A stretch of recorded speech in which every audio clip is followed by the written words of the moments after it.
Assalamualaikum warahmatullahi wabarakatuh. Para pendengar yang terhormat, selamat pagi. Sekarang kita meneruskan lagi membicarakan tentang hal cinta atau mahabbah yang terpaku terhunjam dalam hati tiap-tiap orang sufi. Orang yang telah membersihkan jiwanya supaya lebih dekat dia kepada Tuhan. Ibaratnya, kalau kita pergi ke kaca besar yang ada di hadapan kamar kita. Kalau kaca itu kotor atau berkabut, hendaklah dibersihkan lebih dulu kotorannya itu atau kabutnya itu. Sehingga jernih. Apabila telah jernih, jelas muka kita kelihatan di dalamnya.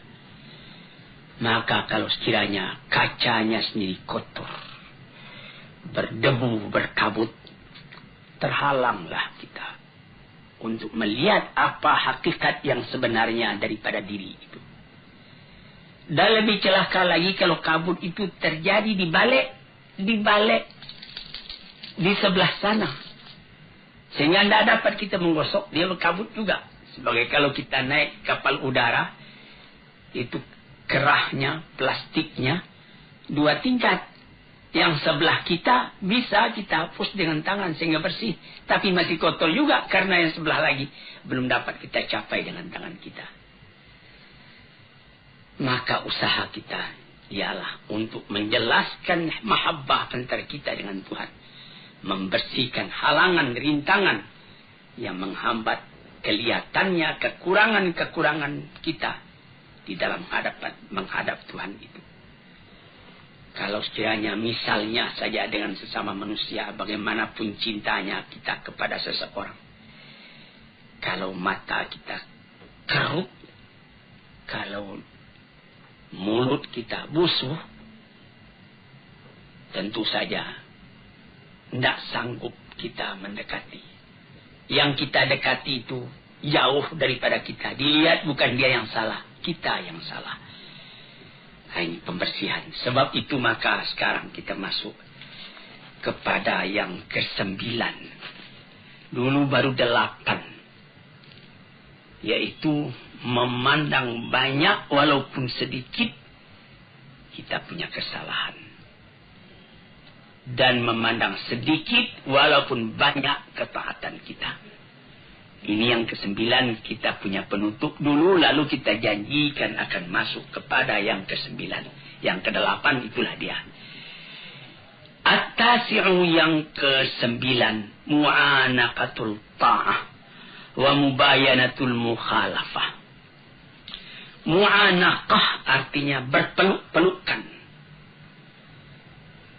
Kita memeluk kepada yang kita peluk, dia pun membalas pelukan kita. Kalau sekiranya kita dengan manusia, misalnya ada kawan kita kembali dari Mekah. Di Mekah baru saja kejadian Masjidil Haram diduduki oleh orang-orang pendurhaka. Kawan kita juga belum pulang. Setelah ditunggu lamanya 17 hari. Alhamdulillah selamat Masjidil Haram tadi daripada serangan. Dan dapat ditaklukkan orang-orang yang memperbuat onar tadi. Kawan kita pun dapat pulang. Kita pergi sambut dia ke Halim Perdana Kusuma. Atau seperti ke Polonia di Medan. Atau ke tempat yang lain.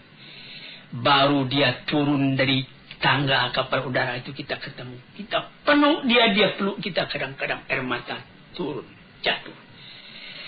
Saking cintanya kita kepada dia. Kita sudah berdebar hati kalau dia mati di Mekah. Meskipun dari mati di Mekah itu juga mencapai kesucian. Dia pun menangis, kita menangis. Karena adanya cinta dalam hati. Itu mu'anaqah namanya. Berpeluk, bercium antara kita dengan kawan kita tadi. Ini kita berpeluk, bercium dalam perasaan dengan Tuhan. Mu'anaqatut ta'ah. Karena ketaatan kita kepada Tuhan. Di situ, saudara-saudara yang terhormat, payah saya menerangkannya. Karena saya pun baru mencoba, baru melatih diri belum sampai kepada taraf yang tertinggi. Bagaimana perasaan kita kadang-kadang apabila kita sampai kepada bacaan inna salati wa nusuki wa mahyaya wa mamati lillahi rabbil alamin la syarika lahu wa bidzalika umirtu wa ana minal muslimin. Sembahyangku, ibadatku, bahkan hidupku dan matiku semua aku serahkan kepada Allah. Ini kita bertelut, menundukkan kepala, melintuhkan hati, menegakkan taat setia kepada Tuhan. Apabila kita punya permintaan dikabulkan dari sebab tunduknya hati dan ikhlasnya kepada Allah, akhirnya kecintaan kita itu dibalas. Itu namanya mu'anaqatut ta'ah. Berpeluk-pelukan kita dengan yang kita sembah itu karena ketaatan. Wa mubayanatul mukhalafah, artinya lain daripada yang lain. Kalau sekiranya dalam kita sembahyang menghadap kepada Tuhan, kita diganggu oleh perasaan yang lain, oleh amwalun iqtaraftumuha tijaratun takhshawna kasada wa masakinu tardawna. Kita diganggu oleh rumah tangga, oleh kekayaan, oleh kebun, oleh gedung, oleh anak, oleh istri, oleh keluarga. Mubayanatil mukhalafah. Bukan itu yang aku tuju, ya Tuhanku. Engkau yang aku tuju. Yang lain-lain itu alam semua. Hari ini dengan aku, besok meninggalkan aku, atau aku meninggalkan dia. Maka bertambah teguhlah kecintaan tadi. Sebab itu maka dikatakan oleh ulama-ulama yang telah mendalam dzauqnya, ibadat yang dikerjakan dengan taat setia itu menambah cinta kita kepada Allah Subhanahu wa taala. Itu kita bisa uji sendiri. Misalnya datang waktu kita sudah dengar azan di masjid, Allahu Akbar, kita siap, kita pergi ambil wudu, kita sembahyang di awal waktunya, kita kerjakan dengan tertib. Wah, bukan main. Itu mu'anaqatut ta'ah namanya. Tapi kalau kita sudah mulai melalaikan, pukul 12 tengah hari masuk waktu zuhur, pukul 2:30 baru kita kerjakan zuhur tadi. Nampak bahwa kita cinta kepada Tuhan itu kendor. Nah, di sini tuan-tuan yang terhormat, yang ke-9. Jadi perkataan ini adalah dari seorang sufi, Sahal bin Abdullah At-Tusturi namanya. Yang ke-10, dukhulu sifatil mahbubi alal badalil min sifatil muhib. Ini ada seorang sufi namanya Junaid al-Baghdadi mengatakan, yang mahabbah itu, cinta kepada Allah itu ialah masuknya sifat Tuhan yang dicintai itu ke dalam diri kita sebagai ganti daripada sifat yang mencintai, yaitu sifat kita sendiri. Ini lebih mendalam lagi perkataan dari Junaid al-Baghdadi ini. Sehingga yaitu sebutan yang dicintai itu Allah, sifatnya Rahman, asma'nya Wadud, Ghafur, Jabbar, Qahar, 99 banyaknya. Sama sekali memenuhi kepada hati orang yang mencintai. Sehingga tidak teringat lagi yang lain melainkan dia. Kita mengenal kepada orangnya karena tahu akan sifatnya. Bertambah kita melihat akan sifat Allah di dalam alam. Bertambah kita tidak ingat lagi kepada alam, tapi kita ingat kepada Allah. Sehingga pernah dikatakan oleh Sufi, ketika Abu Yazid Bustami pergi tawaf, dan ketika dia pulang ditanyai oleh muridnya, apa yang Tuan rasakan? Mula saya masuk, saya lihat Ka'bah. Kemudian lama-lama tidak Ka'bah lagi yang saya lihat, saya teringat kepada Allah. Hilang Ka'bah. Saya masuk sekali lagi. Sama ingat saya kepada Allah dan kepada Ka'bah. Tapi lama-lama Allah juga yang terbantang. Saya masuk yang ketiga kali, Allah yang kelihatan, lama-lama baru kelihatan Ka'bah. Saya masuk yang keempat kali, tidak saya melihat Ka'bah lagi, Allah yang kelihatan. Ini perkataan ahli-ahli tasawuf ini kalau kita dalami, kita alami, kita dalami dan kita alami akan terasa dalam hati. Mata melihat alam, hati melihat Tuhan. Sehingga kemana saja mata memandang, bukan alamnya nampak lagi, Allah yang kelihatan dari basar kepada basirah. Jadi katanya Junaid al-Baghdadi itulah mempengaruhi sebutan yang kita cintai itu, sifatnya, namanya di dalam hati kita. Sehingga tidak ada lagi yang lain melainkan itu yang memenuhi hati. Perasaan kita, penanggapan kita yang mempengaruhi ialah perasaan itu. Sehingga segala perasaan, segala penanggapan bertukar sama sekali. Menghadapkan Tuhan. Dengan demikian itu bertambah lama, karena latihan itu bertambah, bergantilah sifat kita yang tercela kepada sifat Tuhan yang terpuji, yang tercinta. Sehingga sesuailah sifat kita dengan sifat Allah ala taqatil basyariyah, atas kesanggupannya seorang manusia. Yang ke-12, antahibal kulla kaliman ahbabta fala yabqa laka minka syai'un. Engkau berikan keseluruhannya kepada yang engkau cintai. Ini adalah keinsafan belaka. Karena kalau kita fikirkan, tidak ada yang kita punya di dalam alam ini sama sekali kepunyaan Tuhan. Walaupun songkok yang kita pakai, baju yang kita pakai, celana, sepatu, arloji dan lain-lain yang lekat di badan kita ini, tambah kita dalami, ini sama sekali cuma pinjaman.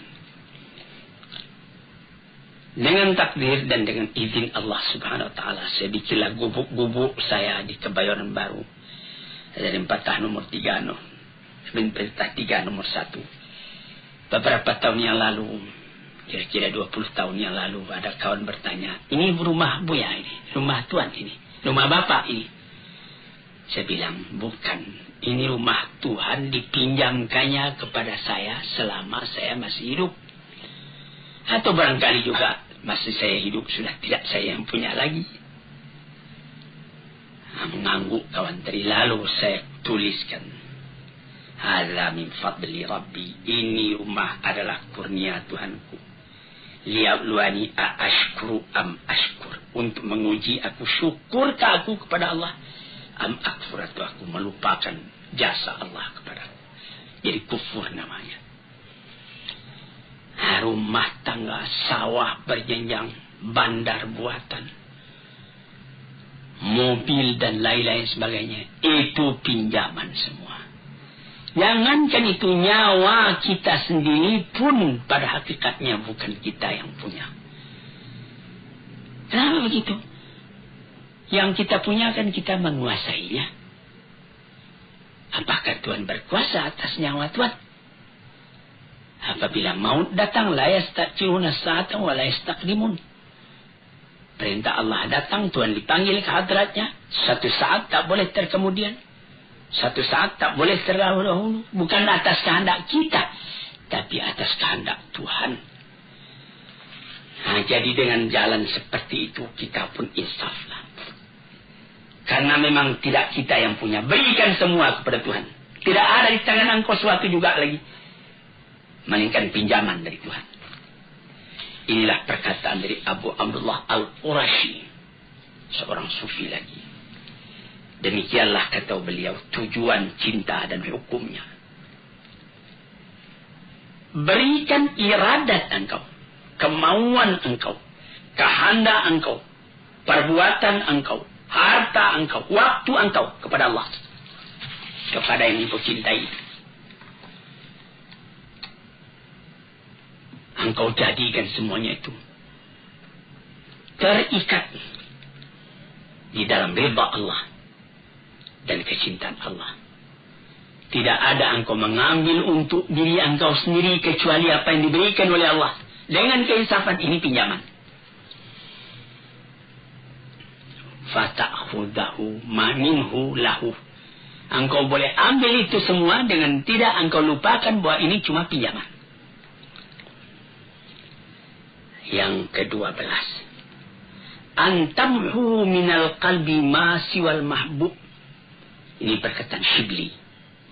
Tadi itu ada perkataan dari Abdullah Al-Tusturi, Sahal bin Abdullah Al-Tusturi.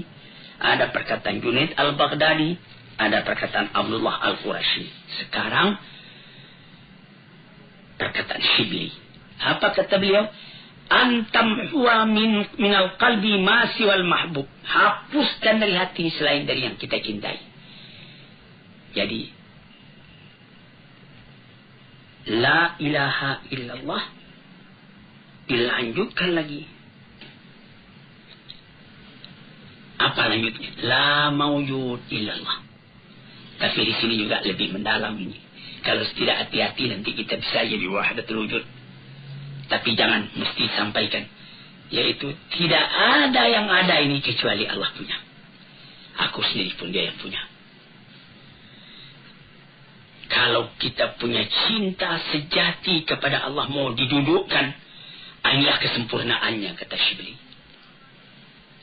Selama dalam hati ada sisa lagi tempat buat yang lain,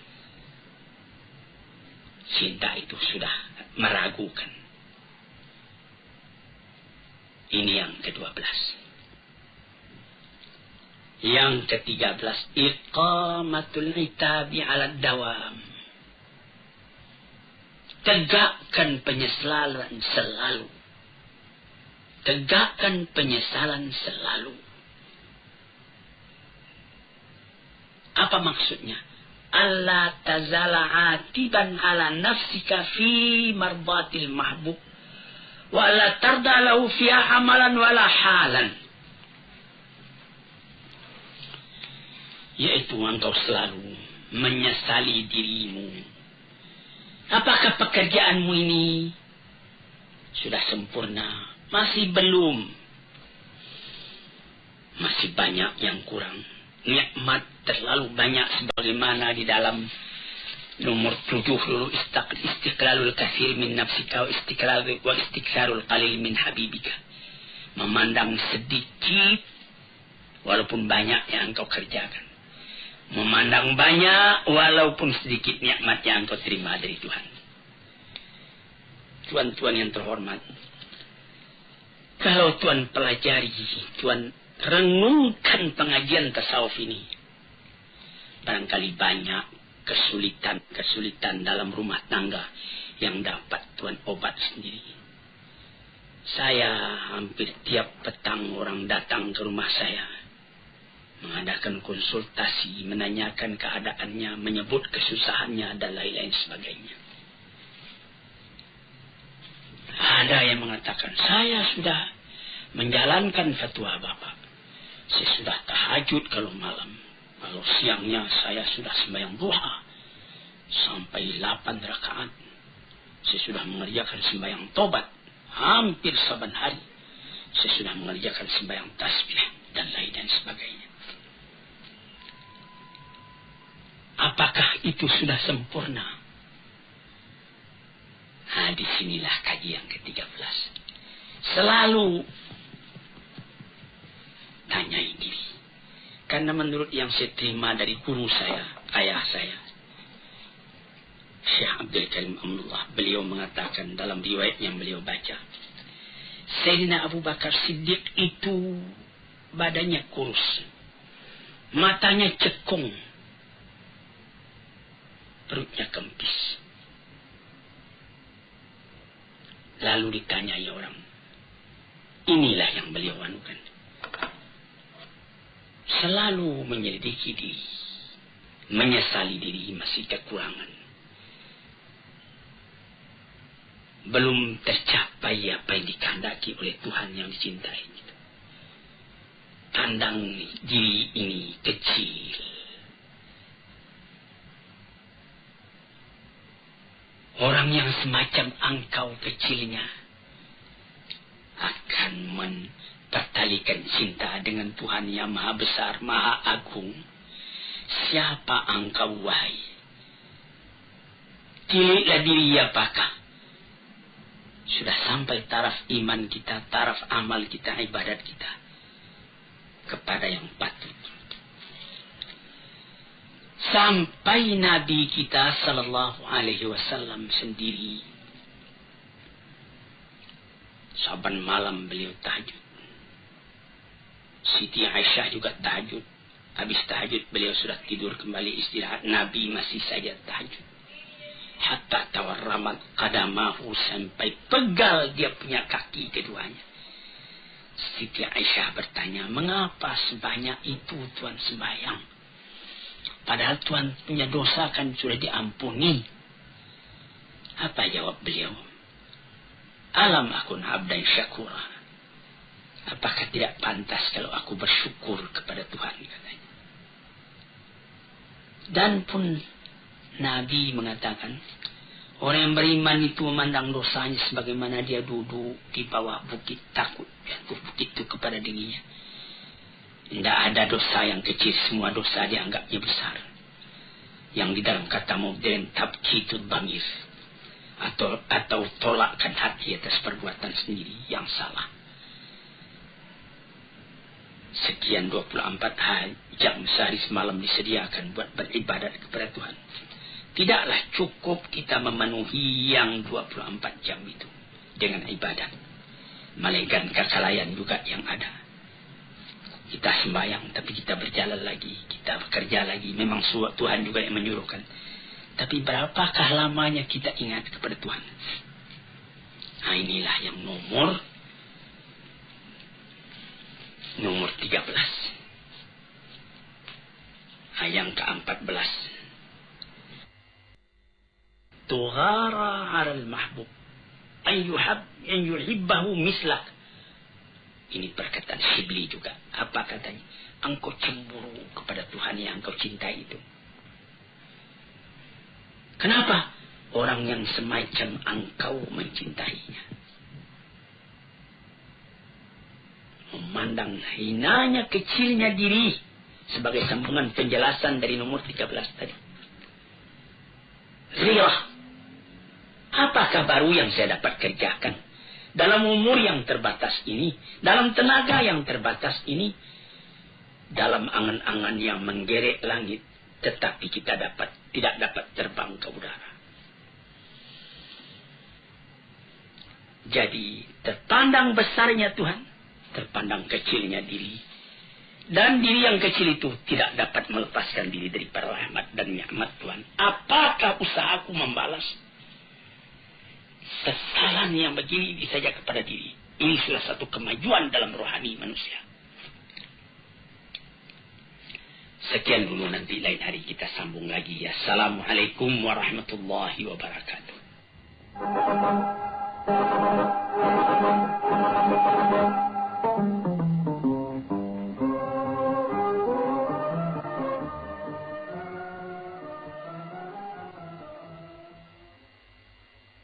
Assalamualaikum warahmatullahi wabarakatuh. Para pendengar, peminat kuliah subuh yang saya cintai dan saya hormati, saya ucapkan selamat pagi dan selamat mengerjakan ibadat sembahyang subuh. Badan sehat, langit cerah, alam terkembang, dan nikmat Allah berlimpah ganda datang kepada diri kita masing-masing. Pada waktu yang sudah-sudah di dalam memperkatakan soal-soal tasawuf, agak panjang telah kita bicarakan tentang mahabbah, tentang hubungan kita dengan Allah, hubungan kasih, hubungan cinta, hubungan kasih sayang. Hampir 2 bulan pengajian kita tentang cinta ini. Sekarang setelah kita mengaji tentang cinta, kita akan terus kepada akibat dari cinta. Apa akibat dari cinta? Cinta itu sendirinya menimbulkan cemburu atau menimbulkan ghirah dalam bahasa Arabnya. Dalam keadaan yang lain, di dalam bahasa yang populer juga disebut fanatik. Kalau orang mengakui cinta kepada Allah tetapi tidak ada ghirahnya, orang yang mengakui cinta kepada agamanya tetapi tidak ada cemburunya apabila agama itu diganggu orang, apabila keyakinan hidupnya kepada Tuhan dicimoohkan orang misalnya, maka tidak ada baginya konsekuensi dari cinta. Sebab cinta itu menghendaki kesatuan pikiran kepada yang dicintai itu. Sekarang ini kita masuk membicarakan tentang soal ghirah itu. Soal cemburu itu. Ini panjang lebar juga dibicarakan.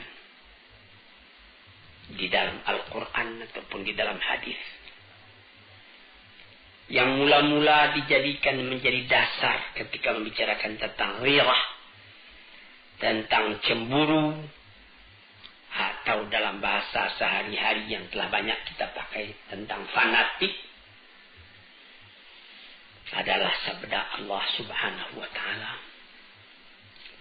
yang tersebut di dalam Al-Quran. Innama harrama rabbiyal fawahisha ma zahara minha wa ma batan. Apa artinya?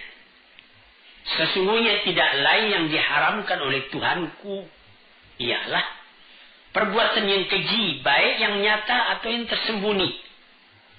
Jangan berbuat keji. Keji itu menimbulkan ghirah dalam hati orang yang beriman. Ini dijelaskan di dalam hadis yang dirawikan daripada Abdullah bin Mas'ud radhiyallahu anhu, sahabat Rasulullah, di dalam sebuah hadis yang sahih riwayat Bukhari dan Muslim. Qala Rasulullah sallallahu alaihi wasallam, ma ahadun aghyar min Allah. Tidak ada sesuatu jua pun yang lebih cemburu dari Allah. Allah itu sangat pencemburu. Buktinya ialah dia mengharamkan segala perbuatan yang keji, baik yang terang atau yang tersembunyi. Allah tidak mau itu. Maunya Allah Ta'ala itu yang bersih. Jadi kita mesti berusaha. Tambah lama kita tambah bersih, tambah kita dekat kepada Allah Subhanahu wa Ta'ala. Tambah kita punya cinta berpadu dengan Tuhan. Nah, di sini kita melihat Tuhan Allah itu katanya dalam hadis ini, tidak ada seorang pun yang lebih cemburu dari Allah. Setengah daripada tanda cemburunya, Tuhan itu mengharamkan perbuatan yang keji, baik perbuatan itu nyata, kelihatan, atau perbuatan itu batin. Perbuatan yang misalnya yang zahir. Misalnya anak muda mengganggu seorang gadis misalnya di tengah jalan, itu namanya perbuatan keji. Atau tidak kelihatan oleh orang lain, tapi dalam hati kita sendiri ada niat busuk. Nah, itu amabatan namanya. Kita ketawa dengan orang, tapi kita punya hati benci kepada orang. Nah, itu namanya yang batin itu. Kita tidak menganiaya kepada orang tadi. Nah, sebab itu maka dijagalah perbuatan yang lahir yang akan nyata kepada sesama manusia, atau akidah yang batin. Kalau sekiranya rasa-rasa batin itu masuk, lekas perangi. A'udzubillah, aku berlindung kepada Allah. Sehingga hilang perasaan-perasaan yang tadinya yang batin itu. Jadi di situ maka kecemburuan Tuhan itu pun dapat dihindarkan.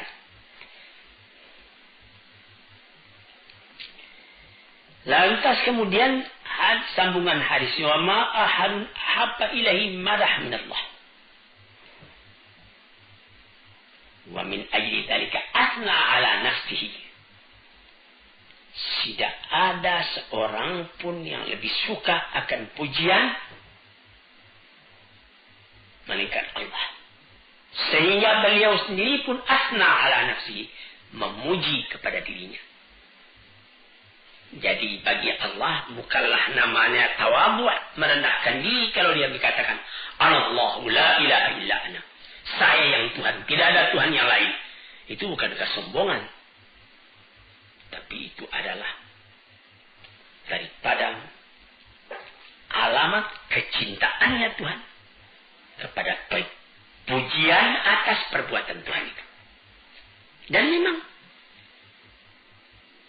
tidak namanya mengambil muka. Kalau kita lihat keindahan alam lalu Tuhan kita puji. Alhamdulillah, segala puji bagi Allah Rabbul Alamin. Rabbil Alamin, Tuhan dari seluruh alam ini. Maka Allah pun memuji kepada dirinya. Kemudian itu ma ahadun ahabba ilayhi al-'udhr min Allah. Dan tidak ada seorang pun yang lebih disukai daripada orang yang merasakan kekurangan pada dirinya, mengakui kekurangan itu. Tuhan Allah tahu kekurangan kita itu, kelalaian kita itu, tidak tahu jalan. Maka dibuktikan oleh Tuhan hal itu dengan mengirim rasul-rasul.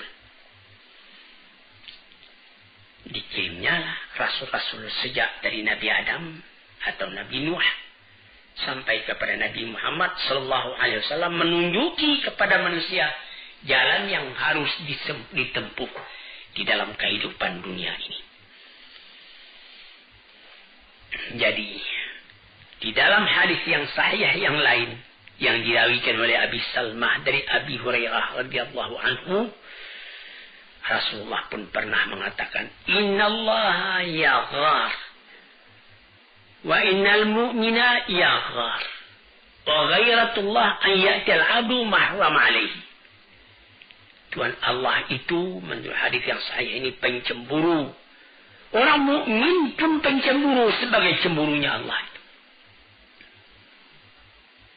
Maka ghirahnya Allah itu yaitu yang akan menimbulkan cemburunya Tuhan kalau ada hambanya yang sengaja berbuat barang yang dilarang oleh Allah. Itu Allah tidak suka. Dia cemburu keadaan demikian itu. Mengapa demikian?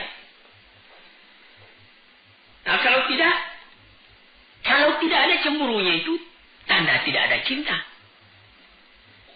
Kita bawa saja misalnya kepada misal yang lahir dalam kehidupan kita sendiri. Kita mengatakan cinta kepada istri. Cinta sejati kepada istri. Tulus ikhlas, sehidup semati. Lalu tentu kita tidak senang kalau ada orang lain yang pergi mengganggu istri kita itu. Kita cemburu. Lalu ada orang dibiarkannya saja istrinya bermain-main bersanda gurau dengan laki-laki lain. Nah itu orang dikeragui cintanya. Tandanya cintanya itu tidak bulat. Atau barangkali orang itu dayus. Tidak ada lagi rasa cemburu dalam hatinya. Ini orang-orang celaka. Sebagaimana pepatah orang Arab. Fatana likulli musibatin fi dinihi. Wa idha yusabu. Fatina likulli musibatin fi malihi. Wa idha yusabu bidinihi lam yashnuri. Sangat halus perasaannya. Dia merasa cemburu kalau akan terganggu harta bendanya. Tetapi kalau agamanya yang tersinggung, dia tidak merasa. Ini orang juga sudah orang sakit. Tidak ada kecemburuan sejati dalam dirinya. Jadi cemburu ini mesti ada. Kita sebagai umat yang beragama mesti ada cemburu. Karena dari sebab cinta kita kepada agama tadi. Misalnya ada orang injak-injaknya Quran. Lalu kita ketawa saja. Tandanya kita tidak beres. Tandanya kita tidak menghargai Al-Quran. Demikianlah seterusnya. Jadi cinta itu adalah akibat. Cemburu itu adalah akibat dari cinta.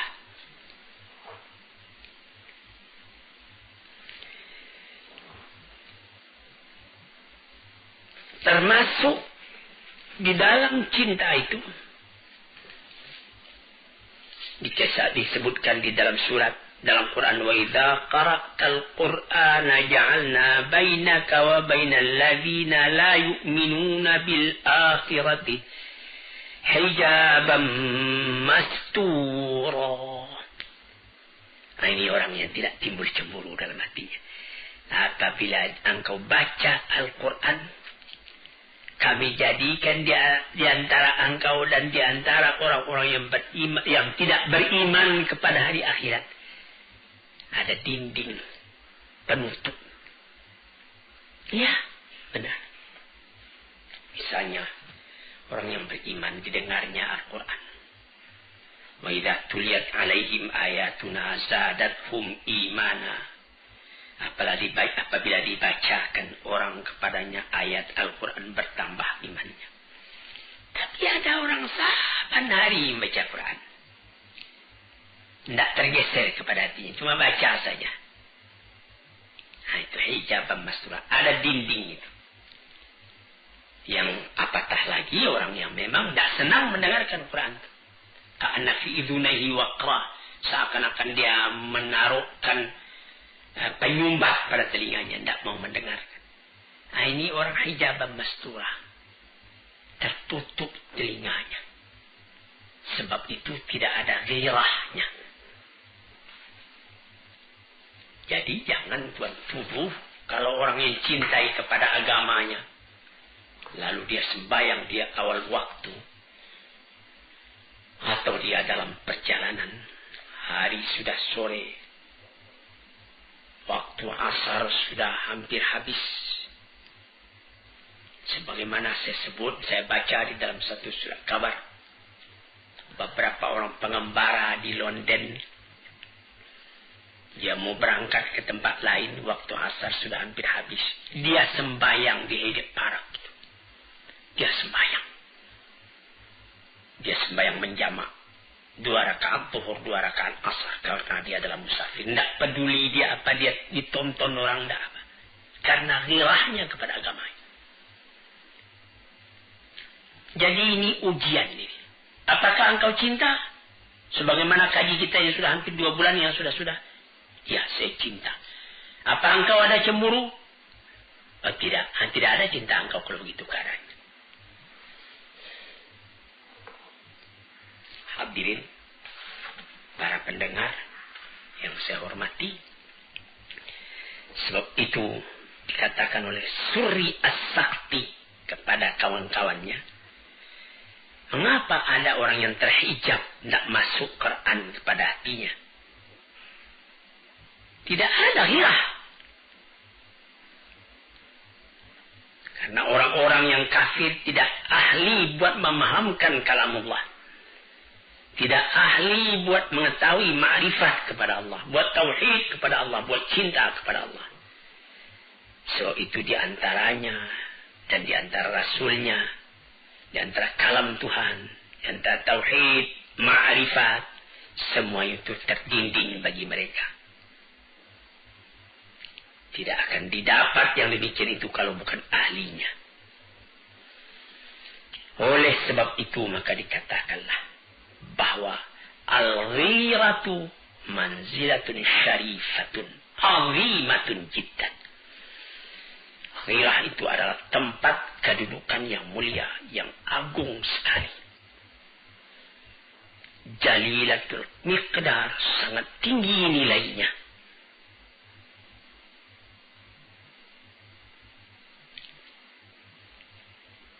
Nah, di situ. Jadi ghirah itu yaitu tidak suka dicampuri, tidak suka diganggu gugat hubungan kita yang begitu mesra dengan yang paling kita cinta. Dan sangat kita menjaga agar cinta yang menghubungkan kita kepada yang kita cintai itu, yaitu kepada Allah Subhanahu wa Ta'ala, tetap melekat kepada kita. Jangan terganggu oleh yang lain. Nah, disitulah maka dikatakan bahwa ghirah itu yang pertama sekali ialah ghirah kepada diri kita sendiri, kepada hati kita sendiri. Apakah baru yang dapat kita kerjakan buat mencapai cita kita mendekati Allah? Di manakah kekurangan kita? Bertambah kita banyak memikirkan itu, bertambah menyesal kita kalau ada kekurangan. Bertambah kita buru lagi, menambah lagi. Menjauhi sifat-sifat yang tercela, memenuhi diri dengan sifat-sifat yang terpuji. Itulah ghirah yang menjadi keistimewaan dari jiwa yang suci, yang bersih, yang tinggi.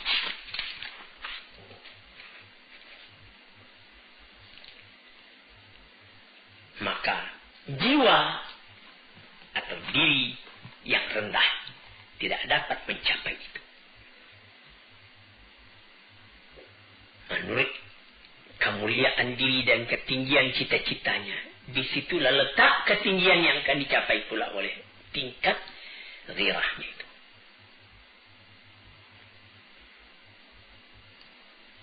Dibagi pula oleh ahli-ahli tasawuf ghirah itu. Ghirah Allah kepada hambanya dan ghirah hamba terhadap Tuhannya.